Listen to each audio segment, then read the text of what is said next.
धर्मक्षेत्रे कुरुक्षेत्रे महाकाव्य मदन मोहन तरुण के द्वारा रचित एवं उन्हीं के द्वारा पठित। अश्वत्थामा को शाप, भाग 48। अंततः हुआ वही जिसकी व्यक्त की थी आशंका केशव ने। गंगा के तट पर था अश्वत्थामा।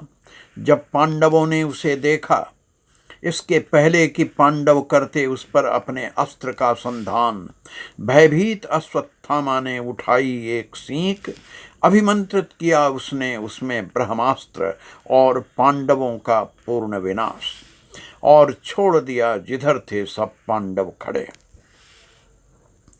छूटते ही उस ब्रह्मास्त्र के आकाश पर छा गए गहनतम काले बादल।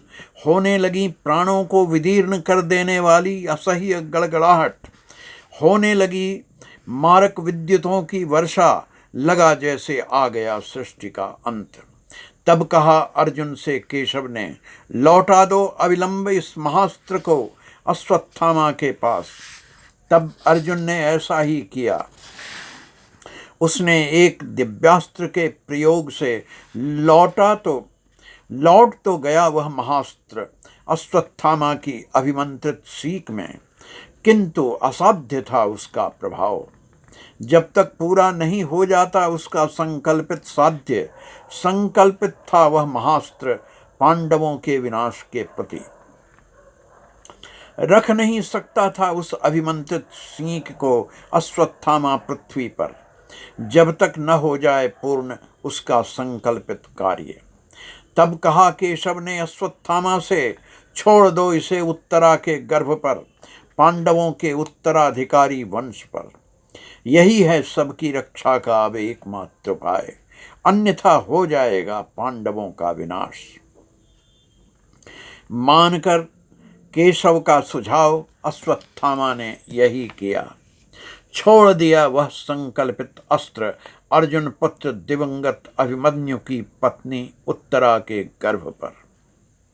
उसके ऐसा करते ही हो गया सब कुछ पूर्णतः शांत। अबध्य था अश्वत्थामा तब तक, जब तक थी एक दुर्लभ मणि उसके मस्तक में स्थित। कृष्ण के संकेत से युधिष्ठिर ने उस मणि को उसके माथे से नोच लिया। तब मानो अश्वत्थामा जीवन विहीन हो गया। तब कहा केशव ने संबोधित कर अश्वत्थामा को, अरे नीच, तुम्हारे संकल्पित ब्रह्मास्त्र के प्रयोग से पल रहा उत्तरा के गर्भ में शिशु अब मृत जन्म लेगा, किंतु एक तेजस्वी ब्राह्मण के वरदान से वह जी उठेगा और चलेगा उसी परीक्षित से पांडवों का वंश। किंतु तब तू अब मेरे दंड से नहीं बच सकेगा। मृत्यु दंड बहुत कम है तुम्हारे लिए। मृत्यु तो कष्ट है क्षण भर का, तुझे मैं दूंगा उससे भी भयंकर दंड। अरे नीच अधम, आज से आने वाले 3000 वर्षों तक तू रहेगा जीवित भटकता जनशून्य स्थानों में, जहां नहीं होगा कोई तुम्हारी बात सुनने वाला। तू रहेगा सदा हजारों रोगों से ग्रस्त। गलगल कर बहता रहेगा तुम्हारा शरीर, निकलती रहेगी सदा उससे पीव की भयंकर दुर्गंध। इसी क्षण से तू यही जीवन जिएगा। केशव के ऐसा कहते ही अश्वत्थामा का सारा शरीर गलने लगा।